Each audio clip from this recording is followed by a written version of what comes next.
But how could she forget our most important secret? When we got home, I sat on the couch and asked casually as she scrolled her phone, "Evelyn, do you remember our biggest secret?" She immediately put her phone down, leaned in to cup her hand over my ear, giggling. "Of course I do." I clenched my fist tight. "Then tell me what it is." She pretended to be mysterious for a second, then said when she saw my serious face, "Dad has a girlfriend outside our marriage. You told me not to tell anyone." I went limp, more sure than ever this girl was not my Evelyn. That gossip was old news. All our relatives already knew our real biggest secret was about her kidney. I sat up all night going over the past few months. Evelyn had started at the local medical university after high school, coming home once a month since it was so close, and I brought her in for regular checks every visit. This time, she'd said she had a critical, time-consuming school experiment, and it had been 6 months since she'd last been home, delaying this checkup. She'd arrived with my favorite snacks and chattered about school like always, so I hadn't suspected a thing until the appointment.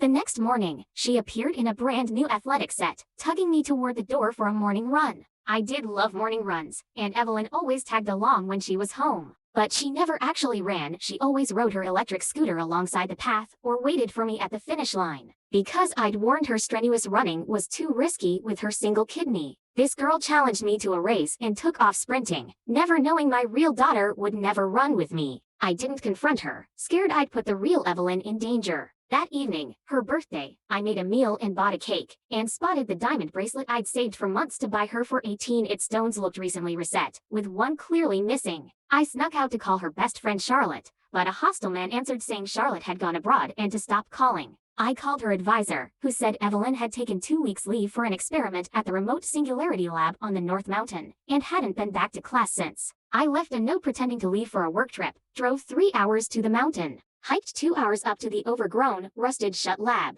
and found the missing diamond from her bracelet half buried in the dirt. At a cottage at the mountain base, an elderly woman warned me the lab had been host to eerie, loud cries echoing across the peaks 2 weeks prior, right when Evelyn went silent. Glancing past her, I saw Evelyn's favorite backpack sitting in a pile of potatoes, all her things gone, replaced by sprouting spuds. I grabbed the straps, trembling quietly, and asked where the backpack came from, and if she had ever seen my daughter.